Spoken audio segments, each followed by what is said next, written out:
अस्सलाम वालेकुम नाज़रीन, उम्मीद करता हूँ आप सब खैरियत से होंगे। नाज़रीन, आज मैं मौजूद हूँ इस्लामाबाद में और यहाँ पर मेरे साथ जो शख्सियत मौजूद है वक़ार हैदर चौहान साहब, किसी तारुफ के मोहताज नहीं है। वक़ार साहब गुज़िश्ता कई दहाइयों से रावलपिंडी इस्लामाबाद में अपनी सहाफ़ती सरगर्मियाँ जो है सर अंजाम दे रहे हैं और साथ में कैपिटल जर्नलिस्ट एसोसिएशन के प्रेसिडेंट भी हैं। उनसे मौजूदा मुल्की सूरत हाल और सहाफ़ियों को दरपेश मसाइल पर बात करेंगे। सबसे पहले तो शुक्रिया सर, आपने टाइम दिया। कैसे हैं आप? जी अल्लाह का शुक्र है जी। आप सुनाएं कैसे हैं? ठीक है। शुक्र अल्लाह का, ठीक ठाक। चौहान साहब कैपिटल जर्नलिस्ट एसोसिएशन भी चला रहे हैं, साथ में सहाफ़ती जिम्मेदारियाँ भी सर अंजाम दे रहे हैं, तो इतना कुछ एक साथ हो रहा है, क्या वजह है, कैसे मैनेज कर पा रहे हैं?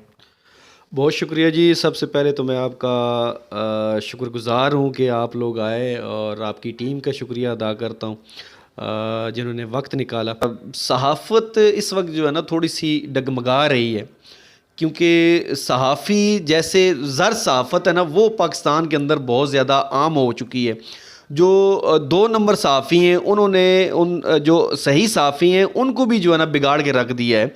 वो उस चक्कर के अंदर कोई भी अगर उन्होंने कोई काम करना है तो वो नहीं कर सकते। जो सही सहाफ़ी है वो भी नहीं कर पाता, क्योंकि बदनाम इतने बाहर हो चुके हैं। और ज़र सहाफ़त आप देख लें कि बाद कोई भी बंदा को पकड़ा जाता है तो उसके अंदर उसकी जेब के अंदर से जो है ना 2-3 कार्ड निकलते हैं जी, 2-3 अदारों के अंदर से कार्ड निकलते हैं।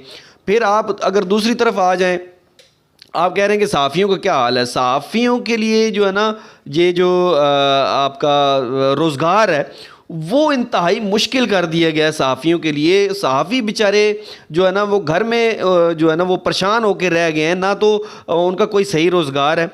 जिन चैनल्स के अंदर काम कर रहे हैं वो एक तो कोई चैनल्स ऐसे हैं जो पे देते नहीं हैं, ठीक है। वो कहते हैं जी आप हमारी स्क्रीन के ऊपर आ रहे हैं, यही काफ़ी है। अब ये बताइएगा कि जो नौजवान हैं, मतलब जो डिग्रियां करके आते हैं सहाफ़त में, बड़ी बड़ी यूनिवर्सिटी से डिग्रियां करके आते हैं, वो बेरोज़गार हैं। और जो प्रेस क्लब की अगर हम देखें तो वहाँ पर एक अनपढ़ा लिखा, जो पढ़ा लिखा नहीं है, वो प्रेस क्लब का सदर बना हुआ है या किसी बड़े ओहदे पे फ़ायदा है। मीडिया चैनल्स में भी ऐसा है, तो इसकी क्या वजह है? जी बिल्कुल ऐसा ही है। ये आपने बड़ी अच्छी बात की है कुछ ऐसा ही। बहुत से सीनियर्स लोग ऐसे हैं जिन्होंने अपने जो है ना सिर्फ ये कहते हैं कि हम बहुत सीनियर हैं, हम इतने अरसे से, फॉर एग्जांपल हम जी 95 से कर रहे हैं जी, हम 2000 से लगे हुए हैं। तो उनकी वो जो सीनियर पन है ना उसके अंदर जो ना सारी चीज़ें जो है ना छुप जाती हैं। आपकी डिग्री छुप जाती है, आपकी सारी जो नॉलेज वगैरह वो सारी चीज़ें जो है ना छुप जाती हैं, सिर्फ इसलिए कि वो इतने अरसे से जो है ना वो सहाफ़त कर रहे हैं और कहते हैं हम जी सहाफ़त के चैम्पियन हम ही हैं। बाकी अगर जो जिसके पास डिग्री है, जो पढ़ लिख के जो आ रहा है, उसको हम कहते हैं नहीं यार ये तो मम्मी डैडी है, ये वैसे ही आ गया। तो हकीकत तो ये है कि आपको ये पढ़ना भी होता है, फिर उसके बाद आपका एक्सपीरियंस होता है। पहले आप पढ़ते हैं, फिर उसके बाद तजर्बा हासिल करते हैं, तब जाके आप सहाफ़ी बनते हैं। बताइएगा कि पाकिस्तान, जो गुज़िश्ता रात को मैं एक रिपोर्ट देख रहा था, पाकिस्तान के एक बड़े चैनल पे चल रही थी कि पाकिस्तान दुनिया में सहाफ़त के एतबार से ख़तरनाक तरीन ममालिक में शामिल है। तो मतलब इसकी क्या वजह है? क्या वजह है कि मतलब पाकिस्तान में सहाफ़ियों को तहफ़्फ़ुज़ हासिल नहीं है, सरकारी सतह पे, ना प्राइवेट सतह पे, कहीं भी नहीं हासिल? जी बिल्कुल आपने अच्छी बात की है। देखें जी सहाफ़ी कहीं भी हो ना वो जो है ना वो वहाँ पे महफूज नहीं है, ठीक है। आप अगर ले लें हमारे यहाँ पाकिस्तान में थोड़ी सी इंतकामी, जहाँ पे सियासत होती है वहाँ पे इंतकामी सहाफ़त भी होती है।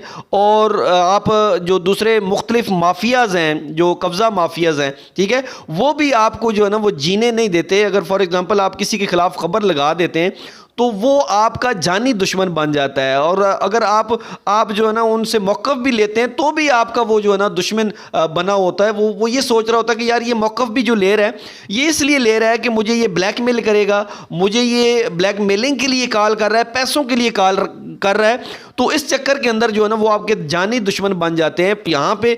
इसीलिए सहाफ़त जो है ना यहाँ पे कोई किसी का है नहीं है, कोई सुनने वाला भी नहीं है, सहाफ़ी की कोई सुनता भी नहीं है। अगर वो आप जाएँ कहाँ जाएँ, जहाँ भी जाएंगे तो वो कहेंगे जी आपने ये किया, आपने ये किया, फ़लाँ साइबर क्राइम में आ जाता है जी, फ़लाँ FIA का है जी, फ़लाना ये। तो उन चीज़ों के अंदर ला के जो है ना वो इज़्ज़त हद तक और चीज़ों में लाकर सहाफ़ी को जो है ना वो टारगेट किया जाता है। और यही वजह है कि पाकिस्तान यहाँ पे इस वक्त जो है ना वो महफूज नहीं है, सहाफ़ियों के लिहाज से यहाँ पे बिल्कुल भी महफूज नहीं है। हाँ जी, बिल्कुल ये बात तो है कि पाकिस्तान में सहाफ़ी दूसरों की आवाज़ बनता है लेकिन साफ़ी की आवाज़ कोई नहीं बनता।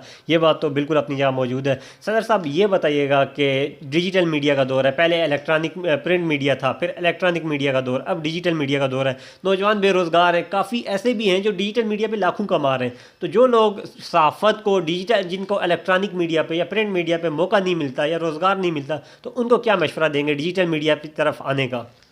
जी बिल्कुल, अगर देखें ना, सबसे पहले तो इंसान के साथ पेट लगा हुआ है, वो चाहे सहाफ़ी है या कोई भी है, तो वो ज़ाहिर है उसने अपने बीवी बच्चों को कुछ खिलाना तो ज़रूर है, उसके बगैर तो गुजारा नामुमकिन है। ठीक है, अगर आपको कोई फॉर एग्ज़ाम्पल किसी चैनल में आप को पे नहीं मिल रही या अखबारात के अंदर आप हैं वहाँ पे नहीं मिल रही, तो फिर अगर आप डिजिटल मीडिया की तरफ आना चाहते हैं तो आएँ, बेशक आएँ, लेकिन उसके जो रूल्स हैं उनको फॉलो करें, क्योंकि हर बंदा जो है ना डिजिटल मीडिया के ऊपर कामयाब नहीं है, क्योंकि मुख्तलिफ लोग हैं, क्योंकि पाकिस्तानी अवाम जो है ना वो हम कुछ और सहाफ़त में रहते हुए हम सहाफ़ी जो है ना कुछ और दिखाते हैं, लेकिन जो हमारी अवाम है वो कुछ और देखना चाहती है। वो देखना चाहती है कि यार चटपटी खबर हो, चटपटी मिसालें वाली चीज़ें हो। फॉर एग्ज़ाम्पल किसी के साथ ज़्यादती हो गई है तो वो उस बारे में वो सुनना चाहते हैं, इसके साथ हुआ क्या है यार, कैसे हुई ज़्यादती। वो चाहते हैं कि हमें जो है ना वो कपड़े उतारने तक हमें सारी चीज़ बताई जाए, तब वो जो है ना वो चीज़ को देखते हैं। अगर सहाफ़ी होगा तो उसने जो है ना एक दायरे के अंदर रह के खबर को ब्रेक करना होता है, एक दायरे के रह के उस खबर को देखना होता है कि यार ये कहाँ तक सच है और कहाँ तक झूठ है, क्योंकि वो एक जवाबदेह होता है, एक जिम्मेदार होता है। सहाफ़ी जो होता है वो जिम्मेदार होता है, उसने देखना होता है कि यार कहीं मैंने झूठ नहीं बोलना। कमाया जाता है सर साहब, मतलब ये इससे ये साबित हुआ कि ये लोग सहाफ़त के नाम पे दब्बा है। मतलब सहाफ़त एक, वो कहते हैं ना कि इबादत के तौर पे करनी चाहिए, मतलब एक इबादत है एक शोबे के साथ साथ। तो मतलब वो लोग जो यूट्यूब चला रहे हैं और ऐसे काम कर रहे हैं, सहाफ़ियों को बदनाम कर रहे हैं, इस शोबे को बदनाम कर रहे हैं, सरकारी सतह पर उनके खिलाफ कार्रवाई नहीं हो रही, तो हुकूमत से क्या मुतालबा करेंगे?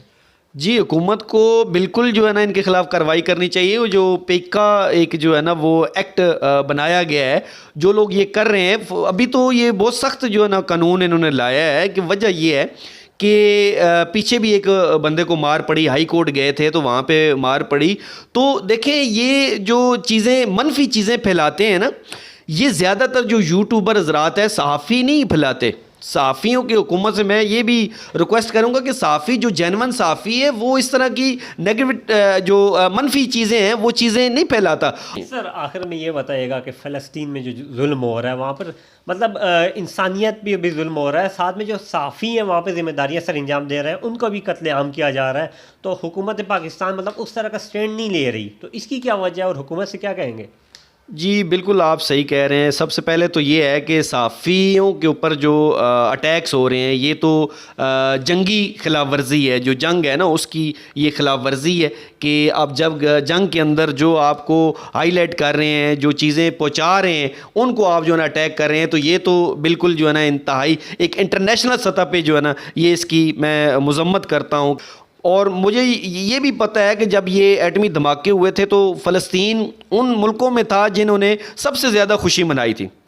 क्यों खुशी मनाई थी कि यार हमारा इस्लामी ब्रादर मुल्क जो है ना वो एटमी ताकत बन गया है, अब हम जो है ना किसी की आंखों में आंखें डाल के बात कर सकते हैं। ठीक है, लेकिन हुआ कुछ यूँ, उसके बरक्स हुआ। पाकिस्तान जो अपने लिए आंखों में आंखें डाल के बात नहीं कर सक रहा किसी के साथ, तो वो किसी गैर के लिए कैसे जो है ना, वो किसी इस्लामी ब्रादर के लिए कैसे जो है ना आंखों में आंखें डाल के बात करेगा। वहाँ पे क्लबों के अंदर डांस हो रहे होते हैं, तो क्या ये रोज़े क़यामत पूछा नहीं जाएगा? ये वहाँ पे चीज़ें पूछी नहीं जाएगी कि छोटे छोटे बच्चे जब वहाँ पे शहीद हो रहे थे, बम्बों से उड़ाए जा रहे थे, और आप लोग वहाँ पे जो है ना क्लबों के अंदर जो है ना मस्तियाँ कर रहे थे, डांस कर रहे थे, तो ये इसका जवाब किसने देना है?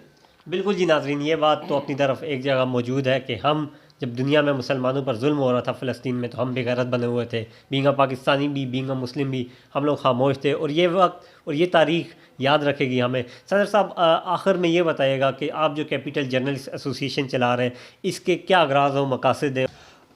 बिल्कुल जी, ऐसा है कि इसके मकासद ये हैं कि हमने जब इसको शुरू किया तो उसका मकसद ये था कि हमने सहाफ़ियों की फ़लाह व बहबूद करनी है, लेकिन कौन सी करनी है, जो जिसके अंदर जो है ना सच का अंसर पाया जाए। हमारे यहाँ ये है कि बहुत सी सहाफ़ती तंजीमें हैं, उनके अंदर मैं रह के आया हूँ, लेकिन वहाँ सच का कोई अंसर नहीं पाया गया। मैंने जब इस चीज़ को जब स्टार्ट किया तो मेरा ये मानना था कि जब तक आप किसी की हेल्प नहीं करते, जब आपके किसी के पीछे जाते नहीं हैं, उसको सहूलत मुयस्सर नहीं करते, तो तब तक आप फजूल हैं। आपने एक नाम ले लिया, ओहदा ले लिया जी सदर का, जनरल सेक्रेटरी का, तो आप कहें जी बॉस जी मेरे साथ जो है ना सदर का ओहदा लग गया है या जनरल सेक्रेटरी लग गया है, तो बस जी बस और कोई काम नहीं करना, इनके लिए काम नहीं करना, बाकी सिर्फ जो है ना ये ओहदा कैश कराना। उसके अलावा जो पुलिस के केसेस होते हैं उनके अंदर हमारे किसी दोस्त के साथ होती है, कोई इशू होता है तो हम विद इन 1 आवर जो है ना वहाँ तमाम दोस्त पहुँच जाते हैं, वो इशू अल्लाह के हुक्म से वो हल होता है। इसके अलावा जो एजुकेशन है, जो हमारे मेंबर हजरात हैं, उनके बच्चे जो पढ़ रहे हैं, उसके हवाले से हम लगे हुए हैं। एक दो स्कूलों से हमने MOU भी साइन किए, उनके साथ जो है ना वो हाफ फीस के ऊपर जो है ना बच्चे पढ़ें, उनके स्कूलों के साथ MOU साइन कर रहे हैं, हमने किए भी हैं, और ताकि उनके बच्चों को जो है ना फ्री जो है ना वो तालीम जो है ना वहाँ से मुयस्सर हो, क्योंकि जो साफ़ी तबका इस वक्त बहुत गुर्बत के अंदर जा रहा है, जो है ना वहाँ से उनके बच्चे जो है ना फ्री पढ़ सकेंगे। उसके अलावा जो हेल्थ है उसके ऊपर जो लेबॉर्ट्रीज़ हैं, जो हॉस्पिटल्स हैं, उनके साथ MOU साइन कर रहे हैं ताकि इनके बच्चों को जो है ना वो फ्री वहाँ से मेडिसिन मिल सके। शुक्रिया सर, आपने टाइम दिया। आखिर में पाकिस्तानी आवाम के लिए कोई पैगाम? पाकिस्तानी अवाम के लिए यही पैगाम है, एक तो सच का आप साथ दें। जब तक आप सच का साथ नहीं देंगे, हमारे हालात कभी बेहतर नहीं होंगे, और अपने अंदर से ये झूठ, फ्रॉड, दगाबाजी, ये चीज़ें अगर आप निकाल दें तो यकीनन पाकिस्तान आगे जा सकता है। नाज़रीन, उम्मीद करता हूँ आज का प्रोग्राम आपको पसंद आया होगा। इंशाल्लाह नेक्स्ट वीडियो के साथ आपके साथ फिर मुलाकात होगी। आदिल अब्बासी को इजाज़त दीजिए। शुक्रिया।